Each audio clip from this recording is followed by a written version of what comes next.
But let's talk about something that is more important than the markets right now, and that is stimulus. Getting paychecks to those who are being laid off by the millions, as we found out today. And we're pleased to be joined now by Florida Senator Marco Rubio. Senator Rubio, thank you very much for joining us here on CNBC. First and foremost, do you believe the House will pass your guys' bill tomorrow morning? Well, the indications are they're going to try, and I believe they will. I want to believe they will. I can't imagine what the alternative would be, and it took too long for the Senate to act, but at least it got done, and so I'm hopeful that they'll pass that tomorrow. I think it'll be really important. No bill, of course, is going to be perfect, especially not one that is A, this big, B, this important, and C, that was done this quickly. What is the part you like most about the stimulus bill that the Senate has passed, and what is the part that you might like the least? Well, look, I mean, I would just say overall, the spending of $2 trillion is not something that I would do under the normal course of business. I mean, it would have to take something pretty extraordinary, and this is pretty extraordinary. I think we always have to stop ourselves and remind ourselves of what's happening here. Our governments at every level, the cities, counties, states, have told businesses, you cannot function. You cannot open your door. You cannot sell things. People can't travel. People can't spend money with you, and your workers can't work. So this is not some market downturn. This is government fiat that has stopped the economy. Where I think it's been really harmful, and it's the part that I selfishly like the most, simply because I helped negotiate and author it, and that is what it does for small businesses. And what we're basically trying to do is keep them whole for 5 to 6 weeks so that we don't have the economic pressures that cause us, in addition to helping people economically, we don't have the economic pressures that cause us to lift these restrictions before they need to be, before public health concerns call for them to be.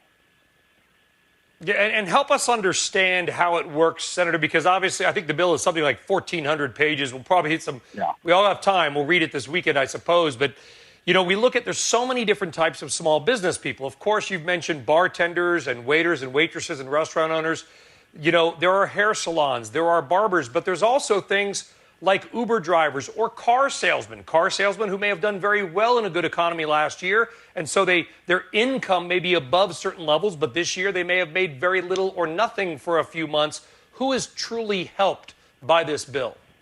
So I'm going to oversimplify it, but even in this oversimplification, it's going to cover 80 or 90% of the people that are going to be helped by it. If you are an independent contractor, like a 1099 worker, a gig economy worker, if you are a small business of either less than 500 employees or meet the small business standard of the Small Business Administration, which is there's a code out there that goes literally by field to tell you how much, how many employees and/or your revenue in each of these categories qualifies as a small business. So if you're any of those or a 501c3 with less than 500 employees, so independent contractor, small business under 500, C3 under 500, you will go to a financial institution, preferably your own bank. Over 800 banks already participate in a similar program, so it shouldn't be hard to stand it up.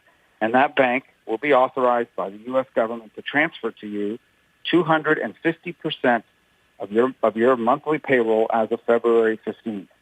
Okay, and if you spend that 250% on payroll, on rent, on lease, or other type expenses for your business, you will not have to pay it back.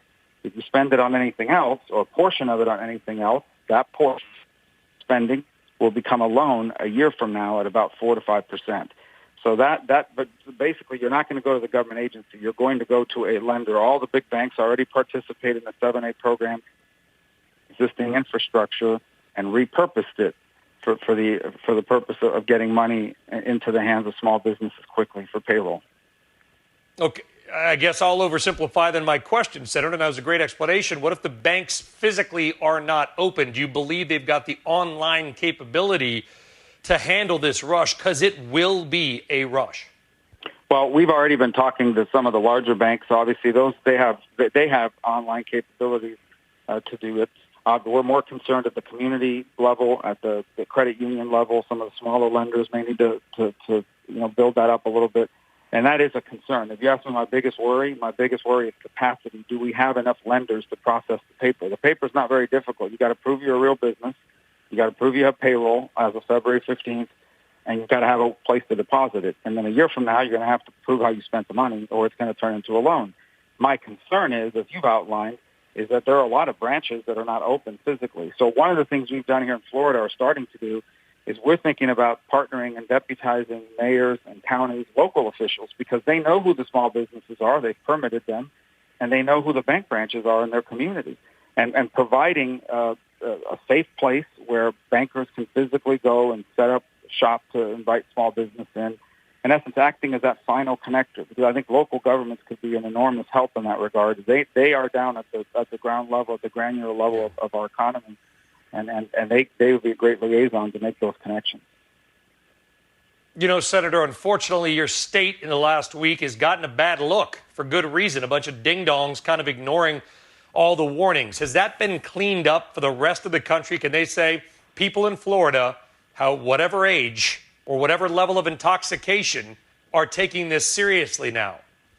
Well, look, first of all, these are visitors that we invite to Florida every year. We want them to come for spring break in the hotels, but the hotels are closed now, so there's nowhere for them to stay. The beaches have largely been closed as well. I mean, you can take a stroll on the beach, but you can't gather and have a big party. So I think all of that has come down. Obviously, it's unfortunate. The timing here was spring break, right as the orders were coming down at the local level to shut things down, and it created some very negative imagery. And look, there are a number of high-profile gatherings in New York City and in other places that Mardi Gras in New Orleans that are now being linked to outbreaks 14 days later. So, all these folks went back home, wherever it is they're from, and so we'll see how that plays out. But yeah, that's not happening anymore. It's unfortunate the timing there, and but again, many of those hotels are the people who are going to benefit from this program that we created. Yeah, and eventually that will all reopen. When that will be, we're going to find out hopefully sooner than later, because a lot of businesses rely on it. Senator Marco Rubio, great job with the stimulus bill getting done. Let's hope the House passes it tomorrow. Thank you, sir. Have a good evening. We'll talk to you soon.